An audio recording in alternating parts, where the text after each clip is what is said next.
pin and just keep whacking and whacking and then go, just try to be very uniform so you will be, you're not tightening, let's say, number 1 more than number 3, because that's going to make it leak. All right? So just, again, if you follow that, you should be fine. And then once all the sides are seated, then go follow the top and bottom, and then tighten all the bolts. We give some torque specification for the wedges. It's pretty handy because a lot of time folks say, how tight do I make this? It's a pretty handy chart. And the side wedges, as I say, is pretty easy. It's pretty easy to adjust. Again, if this is loosened, and you put your pin on top of this, again, brass pin, and you just tap it down, and this is an inclined surface here, hence the wedge action. And that just further, that wedges down further, is going to push the seats together. These are the brass seats. I don't know, can you see that? These are the brass seats. There's a brass seat on the slide. This is known as a slide. And then there's a matching seat on the frame. And so if you keep tapping on this wedge, it's going to push the slide, and this seat becomes tighter and tighter. That's where your water tightness comes from. General operation of a cast iron slide gate. You're dealing with metal seats. I always, when I give talks, training about slide gates and sluice gate, I say, if you don't take anything back with you from this training, take 2 things with you. 1 is exercise, and 2 is a proper grease. In your case, it's such an infrequent operation, the grease is not going to disappear on you. What's going to happen to grease is going to dry and harden. So you need to go back, clean it, and put fresh grease on. And exercise. If I stay in bed for 6 months, it's something I like to do. When I get out, if I haven't moved, what's going to happen? I'm not going to be able to move around. I'm all stiff and weak. Same thing with the sluice gates. You need to exercise it. We prefer 3 months, but sometimes it's kind of tough. I know people who actually go out there, especially if it is electrically operated, it's very easy. They do it every month. We even settle for every 6 months, but do follow the O&M, what they require. So, grease and exercise. In fact, we were just trying to set a limit switch on one of the operators so we can have a little show and tell. And they had installed the gate, but they hadn't exercised it, and we couldn't open it. In fact, we had to tap the gate, do all kind of things to release the gate from its seats. That way I could set the limits. So that is extremely, extremely important. I always also like to say, if you're around, taking a walk, and gate is operating, try to look at the surrounding. Even when Walsh is done, before really turnover, you're going to operate those. You're kind of responsible for it. But before anything, I would walk around and take a survey of what's around the gates. Did the contractor leave a ladder nearby that when I go operate, the gate is going to interfere? Is it a 2x4? Is my gates clean? It'd be nice before you take over to take a cursory walk, especially on electrically operated gates. If these are going to be operated from your control station, you're not going to be seeing it. It's just going to give you a signal that the gate is open or closed or halfway. Take a walk, look at the surrounding, get yourself familiar with the equipment that, hopefully you're going to be living with next 30 years. You're the young guy, and perhaps less for us. So it is imperative that you take ownership of it and take a look at, see what's surrounding the gate. Manual hand wheel, you are very familiar with it. There's really nothing to it. There's an arrow direction on the hand wheel. You follow the arrow for open and close. When you do close, pay attention, the stop collar is there. Stop collars are locked with a set screw, they shouldn't move. But again, always pay attention. If you hit something or if you think you have, investigate. Don't force the gates. We ran over this for the electric operation. Obviously, in order to operate the gate, there's a selector switch on the electric operator for local, remote, and off. If it is off, nothing going to happen. Local, as long as it's wired properly. Once it is in local, you're the one that's going to be able to operate it, not from the remote station. And again, the disconnect switches must be on for the gate to operate. If you are working on the electric operator, make sure you have I'm sure you do, a procedure of lockout and tag out, everything locked down, and you have all the disconnect switches shut down, and you have a lock on it. Again, we have a pretty big section on lubrication. Lubrication is, again, I have to keep emphasizing because I've gone to the sites that contractor left without greasing the stems.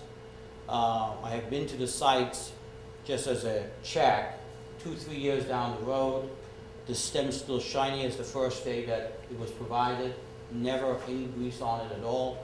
It needs to be greased, and these folks are doing a good job of greasing it right before we come out to the site. There's a specific grease that Heidegate likes to use. It's a mixture of a heavy grease with a pipe dope, 3-to-1 ratio. That pipe dope has a Teflon in it, and it's very slippery. So they like to use that. It's good stuff. I think you can use it for any of your gate here. It's very good stuff. And they give you the who you can buy it from and the mixture. You can even buy it, I think, now already put together. A little more money, but I think you can buy it. Here's a lubrication chart. Again, it's in the handout, but it will be in your O&M. It is in your O&M. Give you the frequency and what kind of operation you have. Once you take over from Walsh in this phase and you own it, it's going to be important right in the beginning to look at the gate, to look at the grease. The mixture they talk about, heavy grease and pipe dope, it tends to be a little whitish, and it shows if you have an uneven wear. You're always going to see some gold dust. That's the coming off from the lift nut. But you need to watch for excessive wear. All right. If there's excessive wear, that could tell you that the stem wasn't properly installed. Hopefully we're not going to have that case here, but if the stem is out of plumb, if it's putting side loading on the lift nut, it could be that case. And it gives you the chart. It also tells you after so many cycles in the beginning to go back and put some grease on it. Again, it's a nice chart to have handy, and even take a copy of it and put it in your maintenance department, what needs to be done. Now, a lubrication requirement for gate stem with modulating controls. What modulating means that the gate is working in a very small band, very frequently. And that is the case when you are trying to maintain the water level. So the gate is trying to keep up that water level. And again, a very small band. That is a very, very tough application for electric operators. Again, because it's a very small band and just very frequent. That has a different, actually, lubrication requirement. Obviously, you have to be more frequent to add the lubrication, clean it, and apply more grease. The gate itself really has no maintenance. Perhaps the sluice gates and the slide gates going to be one of your least worried in a plant which you have a lot of mechanical items. If you grease it, exercise it, should give you a trouble-free operation for many years. The gate, it should really survive with no trouble at all. The stem, Again, if it's not, you know, you don't buckle it and you don't put excessive force, there's no maintenance on that with the exception of the grease. And then, you know, obviously there's some cosmetic issues, you know, if you see a paint chip or something like that, you might want to apply some paint. But beside that, really there's no issues. And the grease in the operator, there's no, you don't have to change it. It's no replacement requirement there. This section talks about troubleshooting excessive leakage and so forth. Again, once we leave and if this thing is adjusted, you shouldn't see excessive leakage, but it will tell you what to do. One of the most common excessive leakage question after we leave is over tightening the gate, especially on the manual operator. And this is more if the stop collar is not adjusted properly. What happens if you have closed the gate and the gate has hit the bottom and is closed, and you say, you know, let me just give it another half a turn. And what happens, the gate is probably the strongest element of the assembly. So gate not going to, you know, go further down. What's going to happen, the stem going to try to go down, and it's going to try, what it will do, it will push the gate away from the seats. And you'll see a leakage path right behind the stem nut. Right? So if you actually take the tension off of it a little bit, you'll see it snaps right back. That's the very common situation that you can actually leak more if you over tighten the gate by stem pushing the top of the gate away from the seats. In fact, we had that case right here once I came down. Dirty seat facing is a common, not a common, but it does happen if the contractor hasn't cleaned the seat faces, if they had it open for some reason and they were grouting and some of the grout got on the seat facings. Those need to be cleaned. Seat facing will, you know, if you have a grid or something lodged itself there and you close it, it will score the brass seats. And if the brass seats scored, what's going to happen is it's going to leak. I had a job in Walnut Hill with MWRA and big gates, huge gates. And the contractor, same thing, they had opened it up, they were grouting, something got in there, they went ahead and closed it and scored the seat facing, and it was leaking. And so what we had to do, we had to go there and keep polishing and blending that, you know, the scratch, because if it's cast iron sluice gate, you can't replace those seats. You know, in order to replace those seats, you got to take it off the wall, send it to the manufacturer. They have to machine out the dovetail seat, and they'll replace another one. So we got it very close, but it was a lot of work. Again, the stem bends when the gate is closed. The stop collar is an important element on the gates. Long-term storage really doesn't apply to folks. Lift knob lubrication and wear checking. Again, that's what we talked about. That you need to, in the beginning, you need to pay attention to the grease to see if you're seeing a lot of gold dust, and that would be excessive wear on the lift nut. Nut free play procedure, pretty easy. If you have excessive wear, if you go out there now, we take the stem cover off and you just shake the stem, there is some play in it. If you had excessive wear, you come back 2-3 months later and you take the stem and shake it again, you're going to feel a difference. And that's not good. That means it was excessive wear. And just bear this in mind, that what's holding that gate up is that lift nut, the threads in the lift nut.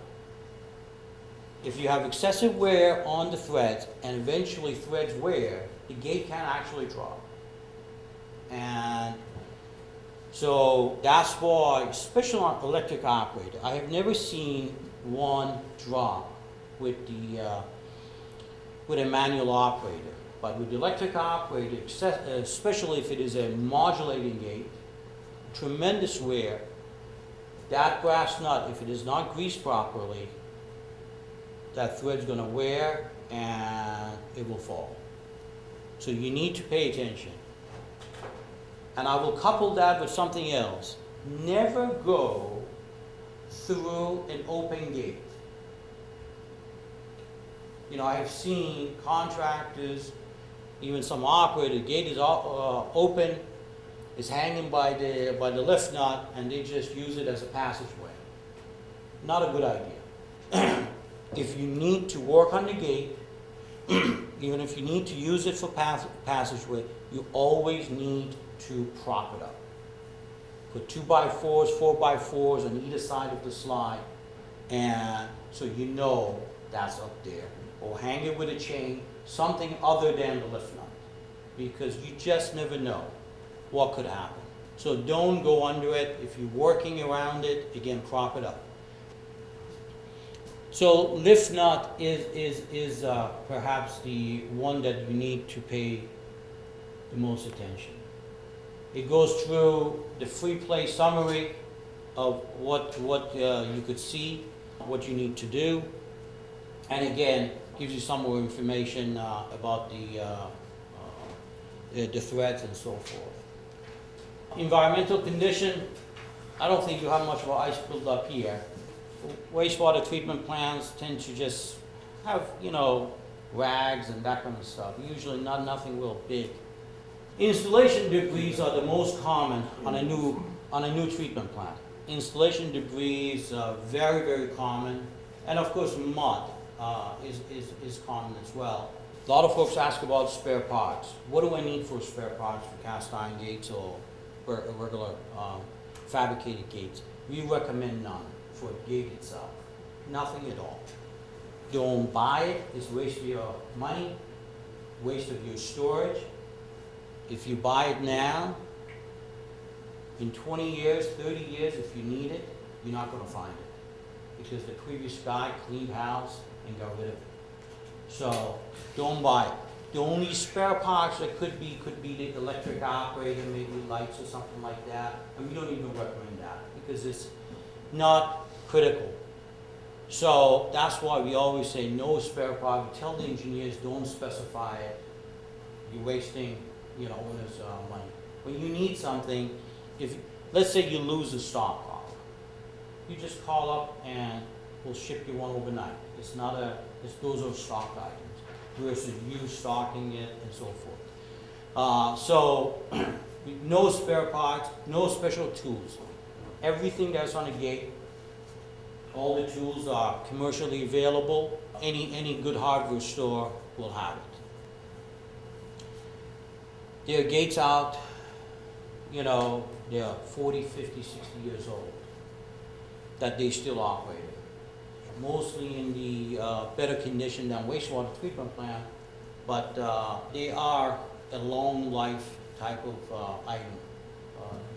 You shouldn't have to, they need to replace it. In the O&M, there's all kind of phone numbers. My phone number is there, the Hydrogate's phone number is there, Whipster's phone number is